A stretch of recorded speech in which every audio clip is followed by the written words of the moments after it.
Well, I'm here today with our guest, Casey Weade, who's the CEO and Chief Visionary Officer of Howard Bailey Financial, and is a firm believer in developing retirement plans that are driven by meaning and purpose. Casey and the Howard Bailey team strive to maximize the financial efficiency in your life so that you can spend less time worrying about what's next and more time focused on what matters most to you. Casey strives to produce comprehensive, customized financial guidance to pre-retired and retired individuals, helping streamline your retirement plan to protect your lifelong savings from top financial pitfalls. Casey also hosts the weekly Retire with Purpose radio and TV shows, which air across the Midwest, as well as the national Retire with Purpose podcast. And that's aimed at maximizing your financial confidence and overall financial well-being. He's a multiple-time author, and his latest book, Job Optional, reached #1 on the Amazon bestseller list and was top 5 on the Wall Street Journal bestseller list. Casey's been featured in national media outlets, including the Wall Street Journal, Fox Business, and CNBC. So we are pleased to have you. How are you? Hey, I'm doing great, JD. It's awesome to be interviewed by someone that I can also call a wonderful friend and one of the best people that I know. So thanks for having me on. I'm just looking forward to having a great conversation like we always do. So it should be pretty natural. Well, thank you for the kind words. I can equally say I'm thrilled to have you on, and someone that I look up to and someone that I have the utmost respect for, not just as a family man and as a parent and as a husband, but also as a businessman. And you really have just done well, in life in general. So I'm excited for you to share just some of your strategies to success across the board. I'm looking forward to sharing, Justin. Well, I thought it'd be really fun to talk a little bit about how we first met. It's kind of a fun story, right?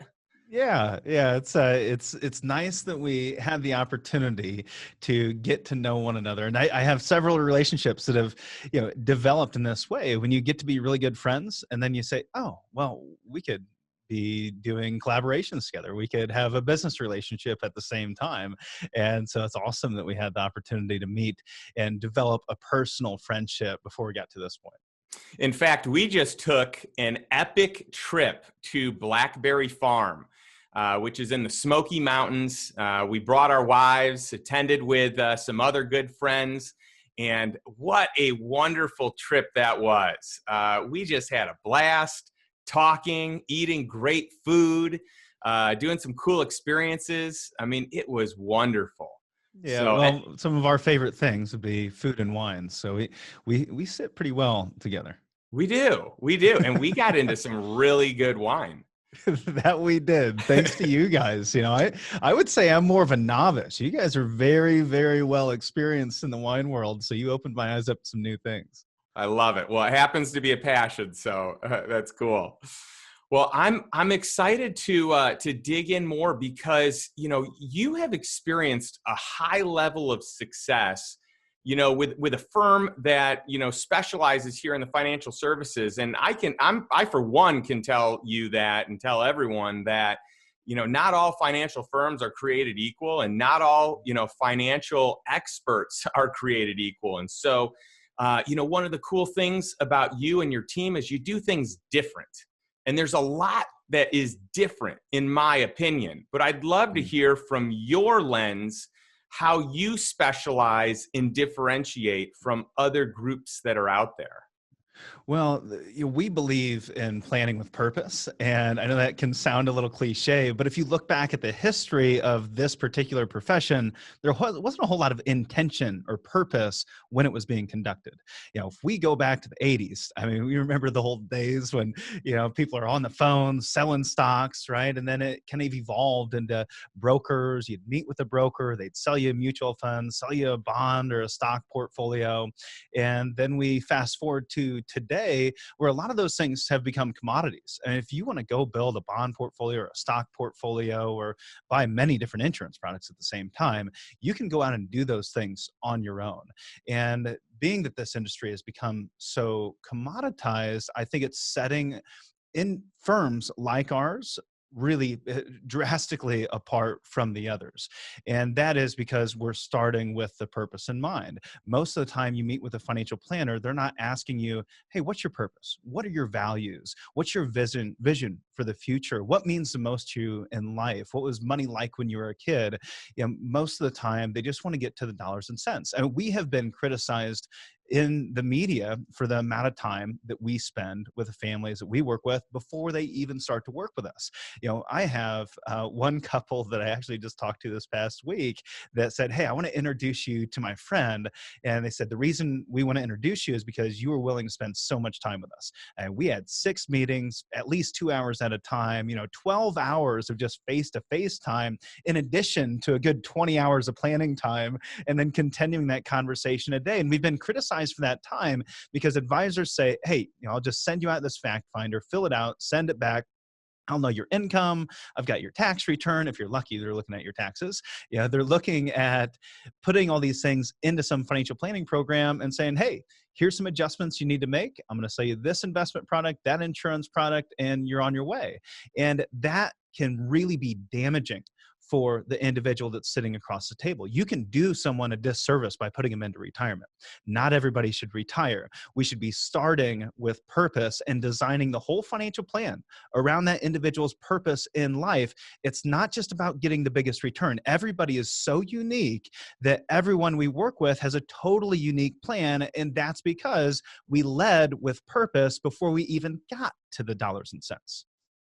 Yeah, and it makes sense that you're having such great customer retention and such raving fans because you are spending that quality time. It is a different approach. It's not the typical cookie cutter, let's get people in and out as fast as we can and schedule, as many new clients as we can to build business. And I think really the business that you've done, it's a testament to who you are training in your organization, the culture that you guys have created.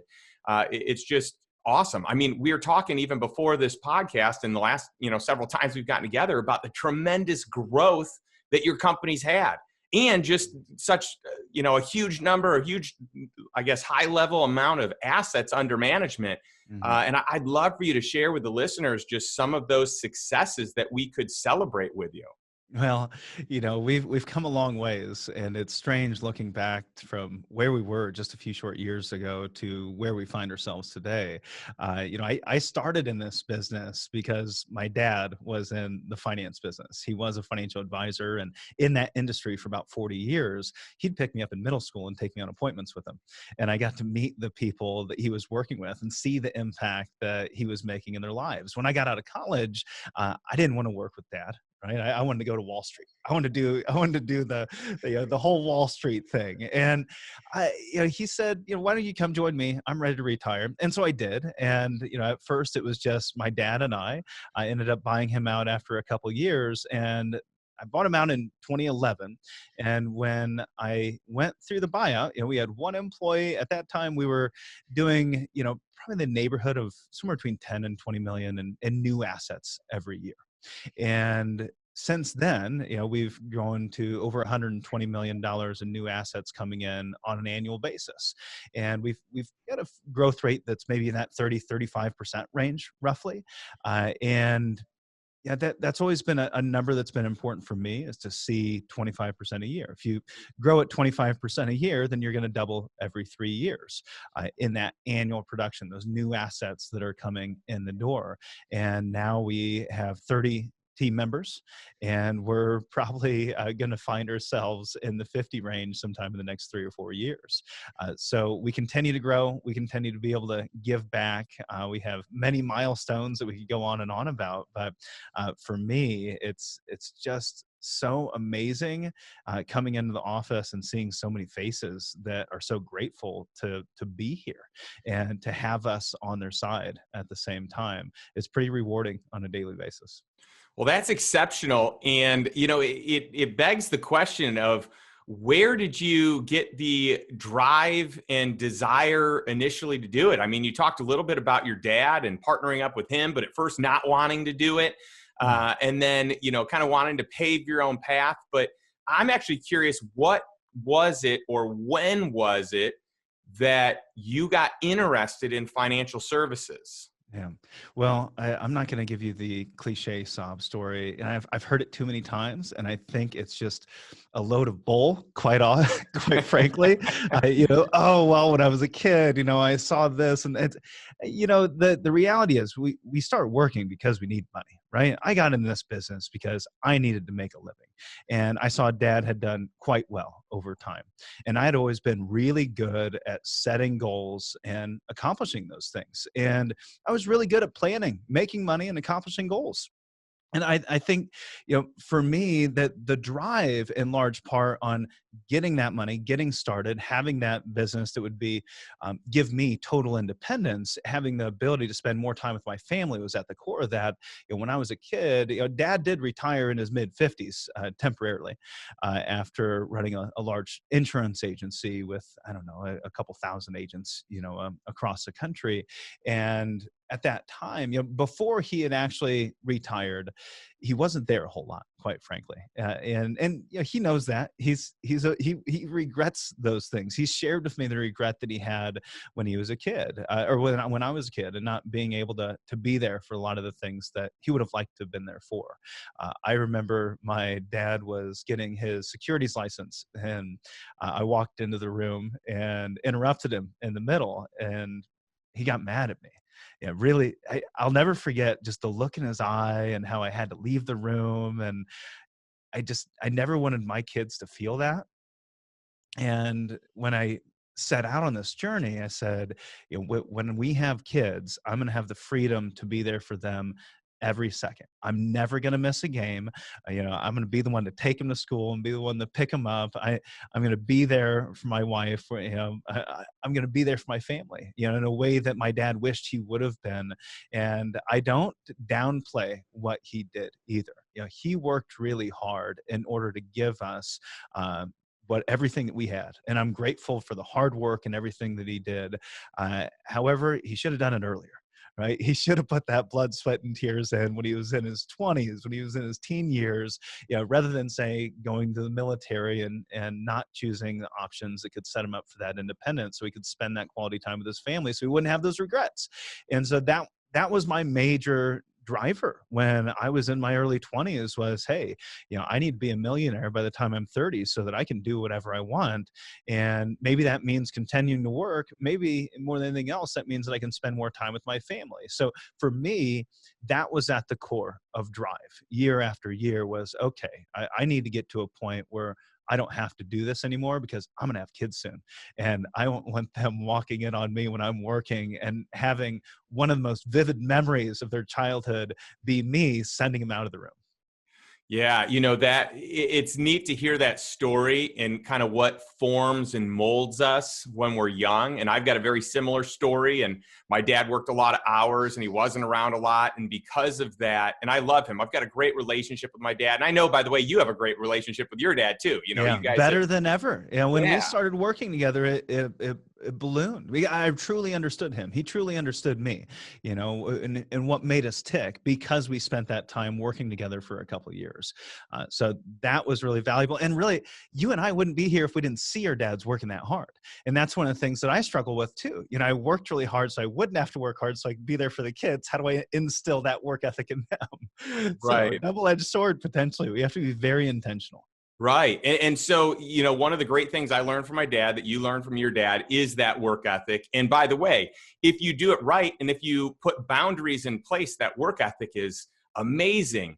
And it sounds like you've done such a great job of that. In fact, I'd love to go down the path of lifestyle because that's something that is important to both of us. When I coined the brand here, the lifestyle investor, it was the purpose in it was to choose lifestyle first and to choose family and friends and relationships and experiences and, today first, but not necessarily sacrificing tomorrow either, that it's not an and or, but it's an and both. So I'm curious to get your perspective on lifestyle. Well, I would say I had a realization, there was I was always, as I said, I was a weird kid. Yeah, I was, that kid that was in elementary school that was writing his goals down on a sheet of paper and sticking them on the mirror. And, at that time, those goals were more about getting the next wakeboard or, saving enough to get a car at some point. I was always working towards goals, and I always had a plan to get from point A to point B. However, eventually, I got to this place where I was sitting back down, I pulled out my goals sheet, and as I was reviewing the goals that I had in order to set the next stage of goals for myself, I'm looking down the list, and they're mostly about money. They're mostly about things. And I thought, I don't need any more things. I've got a nice car. I've got a nice house. I don't need a bigger house. I don't need more cars. I don't need a nicer car. I've got everything. We've got college funded. We have everything monetarily that we need. And my goals had always been about these money and things that were really not that important to me at my core. And so I had to start shifting that goal to something that was much more meaningful.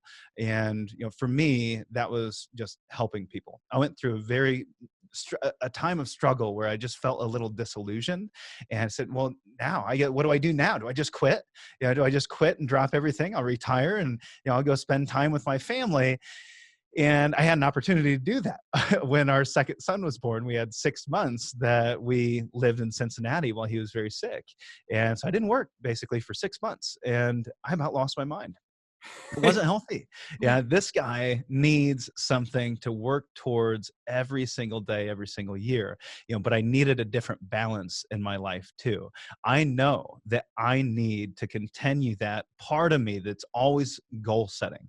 However, those goals had to shift because it wasn't about money anymore. And that's the beauty of getting to a financially independent place. That's the beauty of becoming job optional. It's not that you retire. It's not that you just go do whatever you want every single day. It's that you have the ability to truly design that life that is much more fulfilling than worrying about making that next dollar. And too many people get caught up in this rat race of looking at their scorecard, their balance sheet, and going, well, I've got $1 million, need to get to 2 million. Oh, I need to get to 2.2 million, need to get to 20 million. They get on this rat race, and it's not about that, because what are you going to do with the money at the end of the day? You need to have something that drives you that's so much more powerful than that. And for me, I don't think it has to be much more complex than helping people. And that comes in different forms. I get the opportunity to help people on the air. I get the opportunity to help fans, to help clients, to help our team members, help people in the community, help my family, and design my schedule the way that I need it to be designed in order to balance all the things that I really value in my life. I need to be able to get my workout in. I need to be able to spend quality time with my kids, with my family, with my wife. I need to be able to work. I need to be able to focus on personal growth. I need that balance. And so I've designed my schedule in such a way to do that. One, I know I don't necessarily need to be here. I've designed a business that can operate without me. And quite honestly, when I left for 6 months, it grew by 50%. So I think they need me to leave sometimes just to relieve some pressure. But I've set it up so that every year, my wife and I, we sit down, we plan out the year. Now, this is the year of COVID, so it threw a little bit of a wrench in our plans this year. However, we know, hey, these are the things that we're going to do for personal growth. These are our trips that we're going to spend, one-on-one together, our marriage retreats. These are the things that we're going to do as a family. These are our date nights. These are our date weekends. And this is the hours that I'm going to work. These are the weeks that I'm going to work. It's all pretty well organized in any given year.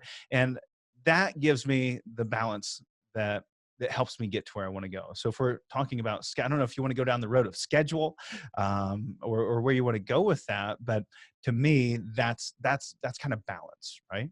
Well, I love the way you look at it, and I love the priority that you have made in your life in terms of lifestyle and what's most important to you. I mean, you are one of the most physically fit, strongest people I know. So I know that you make time for yourself there, and that's fantastic. I know that's also important to your wife as well, which I think is great. I think you designing this life intentionally has also just built you so much freedom, even for the newest addition to your family that I'd love to celebrate with you right now. I'd love to have you share, a story of your new adoption that just went through. Yeah, we had our little baby girl, about a month old now. So the dark circles under my eyes are reminiscent of a newborn in the household. But yeah, that's been quite a journey for us. It started a couple of years ago, and we had two failed adoptions along the way, and then we were finally connected at about midnight. I got a call at midnight about 4 weeks ago, and I picked up the phone, and the other line said, "Hey, I need you to come pick up your little girl." And so we picked up, didn't sleep that night, got to Utah at 6 in the morning, and had our little girl in our arms by that afternoon. And yeah, what was really amazing about that for me is, the process, the journey was amazing, but none of that would have happened without my wife. And most people, they see this whole thing that we experience and go, wow, that was amazing. But really, it was my wife's idea, one. And it wasn't just her idea when we got married. This was something that started when she was 12 years old. She's wanted to adopt since she was 12 years old, and have the opportunity to provide the life that she hoped that she had when she was a kid, the family that she hoped that she would have had when she was a kid. And so this was truly fulfilling a lifelong dream for my wife.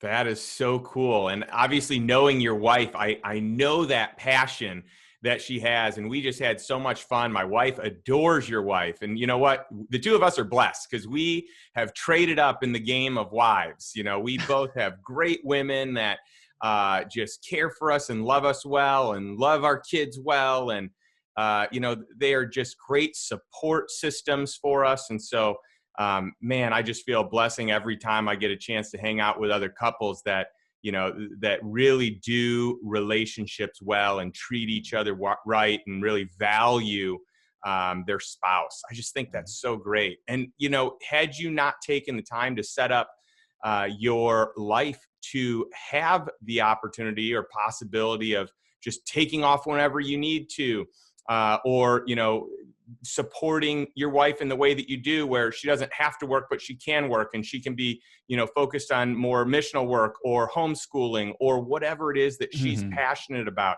I mean, had you not done that, your life would look wholly different. Yeah. And so I think that this is a great segue into your book, your most recent book. And I love the title, Job Optional. And Well, and I I also couldn't want to say, agree I think there's more. something that a lot of people get wrong along the way, and that's when they first start. For younger individuals, I guess I hear this all the time. I've seen it with millennials. I go, I don't like that job. Haven't found my dream job yet. Haven't found my dream job yet. Do you think that anybody goes, oh, I just cannot wait to be a financial planner? And actually, I started out as an insurance salesman. Nobody says, I can't wait to be an insurance salesman. Do you think I love that job? I was passionate about it? No, you develop that over time. You have to develop that, and you have to stay on the grind in order to ever have that opportunity to have the financial freedom and ultimately find that passion. I truly believe that you are not going to discover your passion on day one. It's going to be an evolution, and you have to get through some things you just don't like along the way. We all have to do things we don't like. And dad was big on sacrifice. I learned a lot about him when it comes to sacrifice. I just knew I didn't want to do it my whole life. I think that's a great point. There's no doubt about it.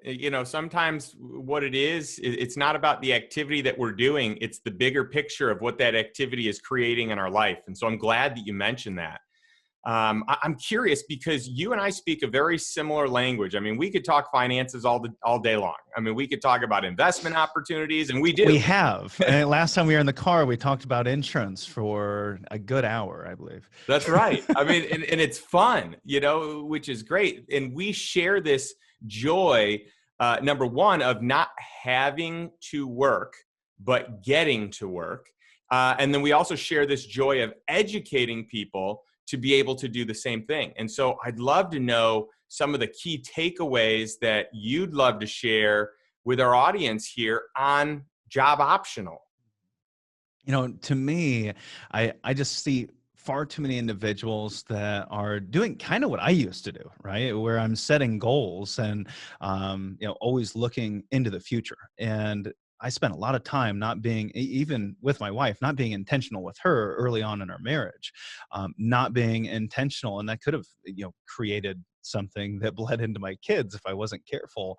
And I think far too often, we have put ourselves in a position where we're always worried about what's next or thinking about what's next. And then we're reminiscing on our past mistakes and what got us to where we're at today. And we're not spending enough time where life's actually happening, which is right now. Life is actually happening here when you and I are having this conversation. This is life, right? But many times I've seen too many individuals that are sitting here thinking about the election. Oh boy, what the election's going to happen, and then after the election, then the market might crash, and what's the Fed going to do with interest rates? Our tax rates going to go through the roof next year? All these concerns that really, for many people, they do have to do with money, right? And money Sure. can do a lot of things in our life. It can cause a lot of damage, but it can create some wonderful experiences in our life. And I think one of the best benefits of setting up your financial life appropriately is supporting that purpose, which at its core should be to not think about money. I think we're going to talk about money, but we shouldn't even. I'm hoping that the listeners listening about money so that they don't have to think about money for the rest of their lives, right? That they're trying to get to that point where they're job optional. And that's what I've seen with the families that we've worked with year after year, and in myself, is once they get to that point where they don't have to work anymore, then they can truly live life in the now. But the thing that's often keeping them from doing that is that worry about what's next in these other areas, as I said. And most of the time, they've been meeting with a financial advisor or doing things on their own, and it's all been about more, accumulation, risk at all costs, right? How do I get the biggest return this year and next year? And that creates a lot of anxiety in individuals, where first, I think your first goal, especially once you achieve financial freedom, once you get to this place where you found, yes, I have enough, your number one priority should be taking a look at your liabilities. What are your biggest risks that you have financially? Because those are the things that are causing you anxiety. And in the book, we first start with your purpose, your meaning. Why are you doing this in the first place? Why are you even opening this book? Why are you thinking about money right now? Because that's what we want to set you up to be able to focus all of your time and energy on and be intentional around. And then we get into the liabilities, right? What are those liabilities? Well, some are concerned about an emergency they may face in the future. How am I going to put a new roof on the house? What if the market crashes? Am I going to have enough income? If I lose my job, am I going to have enough income? What about inflation? What about taxes? What about if I pass away? What if I have a major healthcare concern? So we break down all of those liabilities that can be clearly defined. I mean, these are the major risks that we face and the major things that are keeping us up at night. And it really just irritates me that we don't ever address these things. And many times, we're still just focusing and meeting with a financial advisor so they can get us a bigger return every year. You don't need a financial advisor to give you a bigger return. You know this as well as I do. You can Right. do that on your own. Go buy an S&P 500 index fund. You'll probably beat almost every hedge fund manager and financial advisor out there in the world, but it's not going to give you the peace of mind you're going to get from a financial advisor who has put together a plan so that no matter what happens next, I'm okay. Doesn't matter what tax policy does, because I've got tax flexibility. I've got tax-free accounts. I've got a tax strategy in place that'll be there no matter what.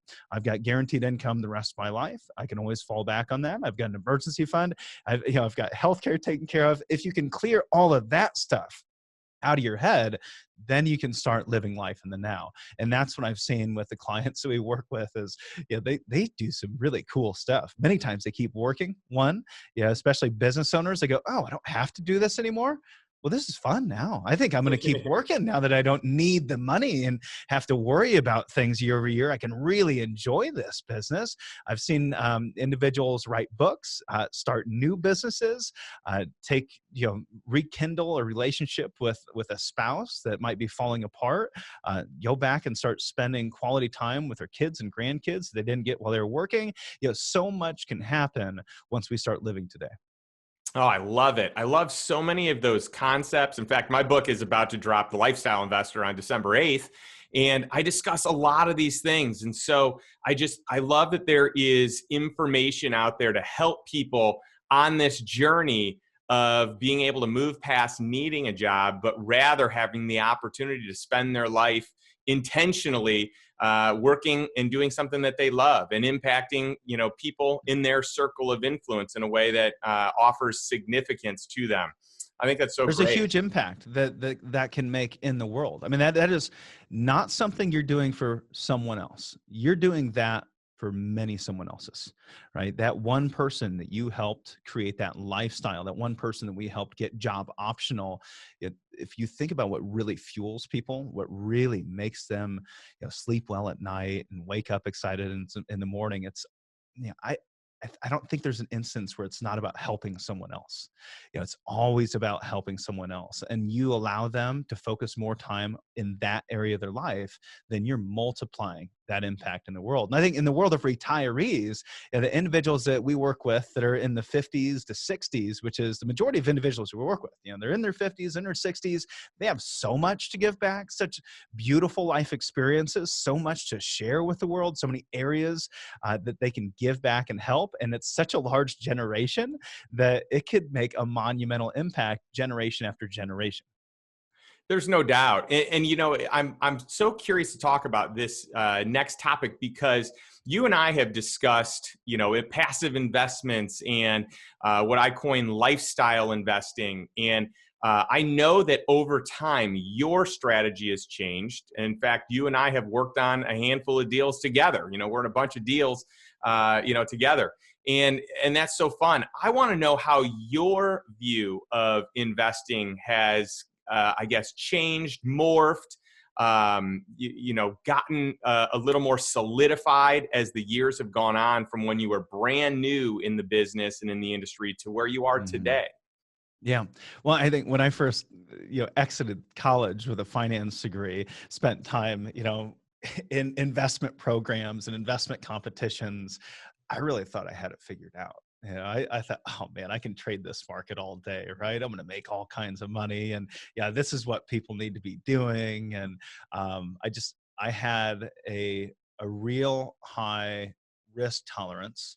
And, I felt like everyone that I met with should too. They should be in these investments that can make, bigger returns. Why would they only want to make 4% a year? When they have all these other opportunities. And what I found over time is that, it's not about the money. It's not about the return, right? That extra 1% return that they could get if they took on a little bit more risk, for many, it's not going to change their lives, right?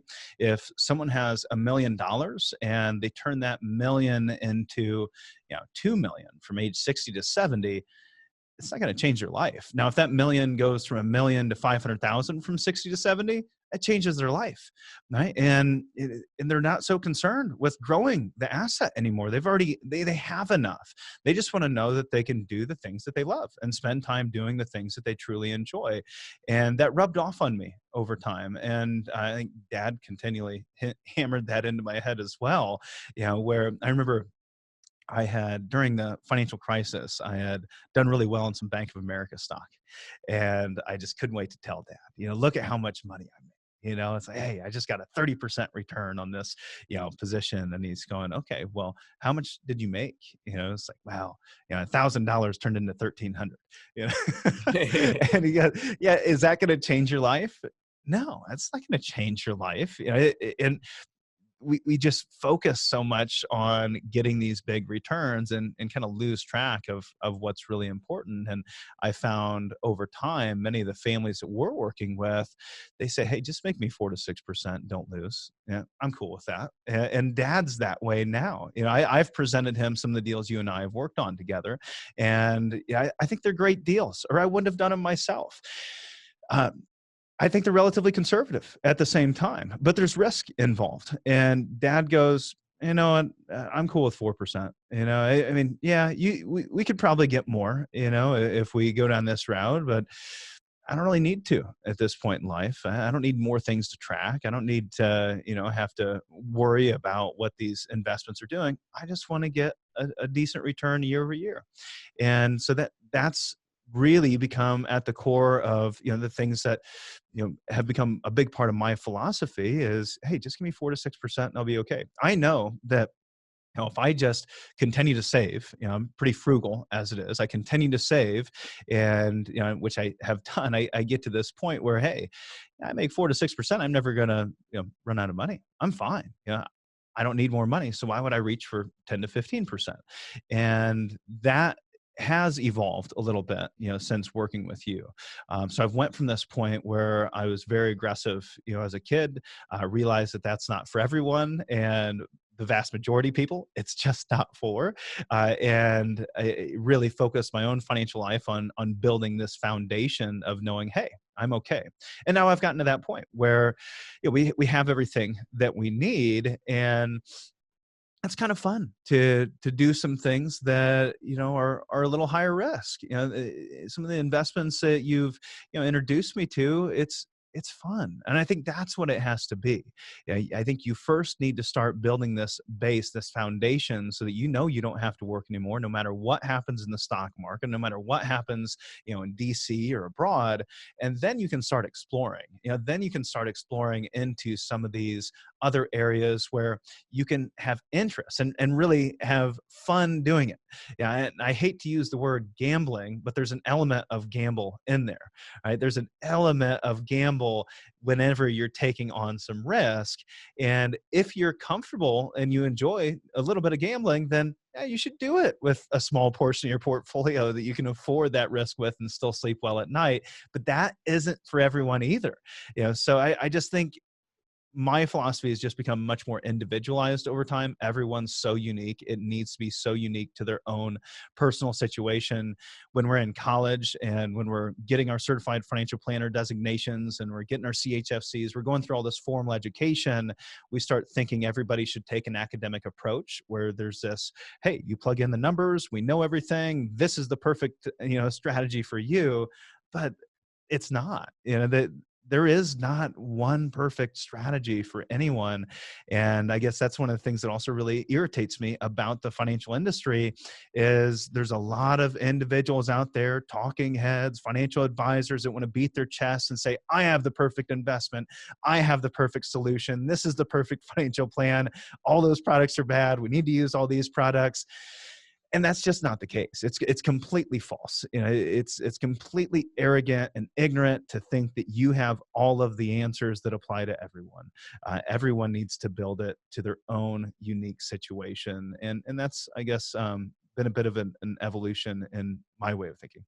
That's great. And, it's interesting to think about. I always share with people that, the first thing you want to do is you want to get cash flow that covers all of your expenses and just your bare minimum to survive expenses, then eventually your lifestyle expenses. But I always say that once you have that done, the emotional dependency that there once was for money changes, it shifts. And what maybe you would have never done before in terms of an investment, you might actually consider doing. And one of the things I love about some of the investments that we do is we actually get to impact entrepreneurs, but we get to do it in a calculated and safe way. But we get to impact teams of people, and we get to impact companies and help them scale. And so that is really just so fun, to me and to a lot of the people in our, investment network and the lifestyle investor group. Yeah, I think it's a natural progression, as an investor, is that you start, you get real aggressive, you're doing everything you can to get to return. And then you go, oh, I think I'm doing pretty good. I can dial it back down a little bit and get comfortable, make sure I have everything. And then you go, okay, well, now I have some extra cash. Where can I put this to make a bigger impact? And in this instance, as you said, there's actually coaching opportunities here, right? There's a real opportunity to help someone else create a business and take it to the next level. And I get a real kick out of that. I think one of the things I have the most fun with today is coaching other entrepreneurs and spending time sharing with them my experiences, the mistakes I've made, and to help them live a better life. Yeah, there's no doubt about that. I'm real curious for you. You've talked a lot about your dad, so I know your dad had to be a big influence in your life. I'm curious, who are some of the other great influences in your life? Who's had the greatest impact? And maybe this is as a child, maybe this is as a young Casey Weade, pre-professional, Casey Weade. Maybe it's, someone that's kind of helped you scale your business. Maybe it's just someone that has totally impacted your mindset and has helped create a paradigm shift. I'm curious who some of those great influencers are in your world. Well, there was A few years ago, I had someone ask me that question, and they said, "So, who's your mentor?" Right? And at the time, I said, "I don't have a mentor."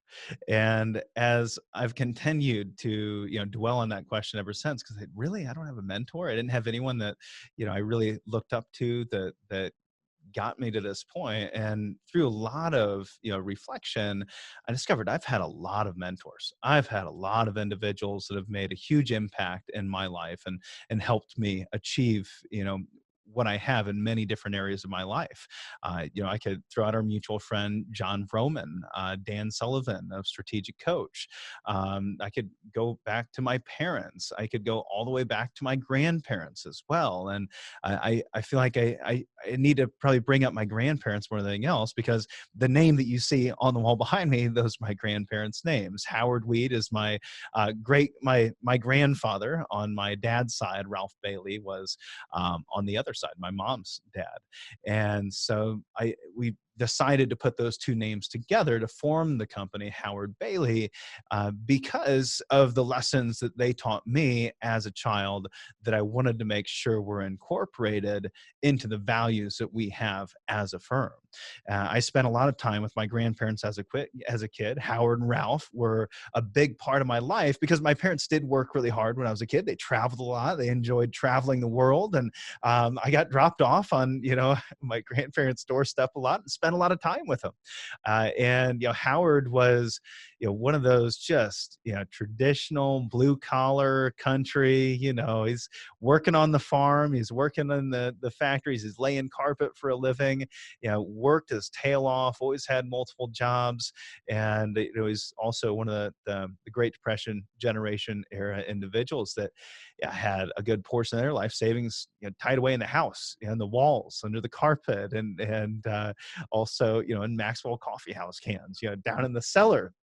And for me, that was pretty enlightening to see this family, this guy that never, as a family, as a household, they never made more than 40 grand, together, combined income the rest of their whole lives, never inherited anything. They just worked hard, they saved, and they died millionaires. Right. And you go, wow, I would have never guessed that they were millionaires. I would have never guessed that they were millionaires, and they never worried about money at all. And in a large part, that was because they had such a conservative approach to their finances. They always knew that they had it. They always worked really hard. And that was really inspiring and enlightening to me all at the same time. You mean we don't have to have high paying jobs? We don't have to get big returns and take big risks in order to be millionaires? And more than anything else, just humbleness, right? You would have never guessed that they had $1 million. But they were some of the most humble people that you'll ever meet, that you would have ever met. And my wife and I, we say all the time, so what is our number one value? What means the most to us? And we say humility. That's the one thing we want to make sure we teach our kids more than anything else. And Ralph Bailey, at the other end of that spectrum, this is a guy that he's not going to die with anything, right? He's giving it all away. And hardworking guy, very involved in the education system in the state of Indiana. Won the highest award from the governor of the state of Indiana for his work in education. So for me, he always pushed me personal growth and education. He was the one that first got me involved in between him, my dad, and my mom, there was always there was always an element of personal growth. They were always reading books. They were always introducing me to, different concepts. And that was what my mom and my grandfather both won awards for in the state, was the work in personal growth when it came to working with children in the state. And so for me, there's an element of personal growth. There's an element of giving back. My grandfather's given everything away, and he's going to he's going to die really fulfilled. He's 93, and he's very energetic. He's very happy. He's very fulfilled.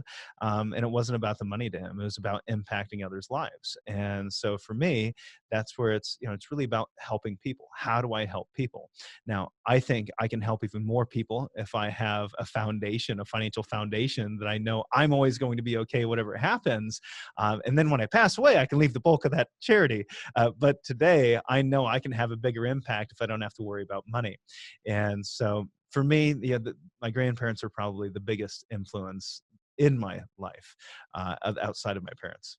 That is such a cool story. I just love knowing that about you and about, really the genesis and origin of the name of the business that you show up to and you represent every single day professionally. That is just so neat. And what great principles and guidelines to live your life by, to be a good steward of your money, but yet to also be very charitable and to give and to help people out.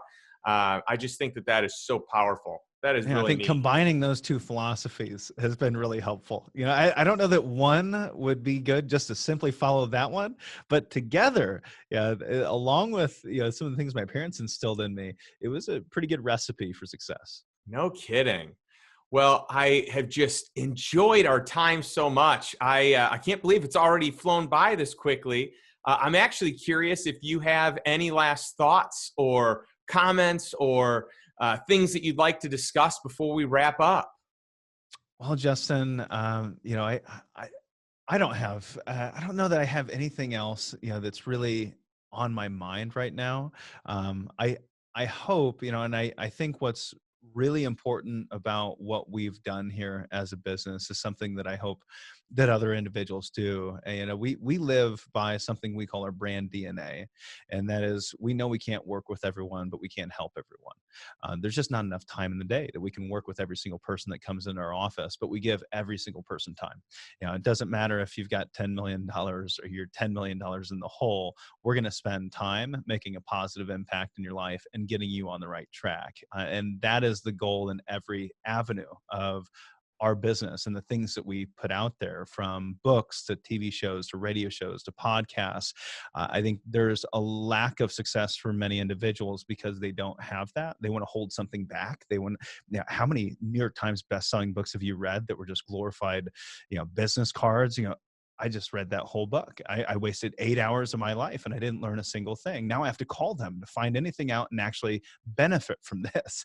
And I know the book you wrote was about actually telling people and giving people things, actionable items they could go and implement into their financial life. It wasn't a sales pitch. And I think that's what we have to keep in mind as you're growing a business, as you're doing anything that benefits someone else. That's the core. It's the value that you give back to the world. And what I say, life gives to the giver and takes from the taker. And if you can always be a net giver, then I think you'll always see continued growth in every aspect of your life. That is well said, Casey. I love it. Where can our listeners reach you online?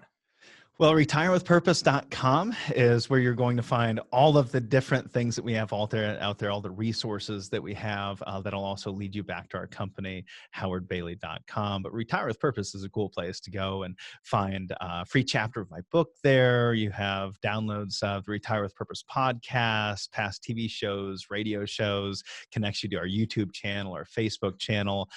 That will get you connected to every outlet that Howard Bailey and myself have to put out there. I love it. You've got it all. Well, one thing I will say, I love, in just closing comments, I just love to encourage our listeners to take one step forward and do something more than you did yesterday, especially when it comes to your financial life, to financial freedom, to earning passive income, to having an opportunity to create the life that you desire. It's just from taking one step further than what you did yesterday. So I have really enjoyed our time here today, Casey. Thank you so much. And we'll look forward to talking with you soon. Well, I'll give you a hug soon, I'm sure. Sounds good. Thanks, buddy.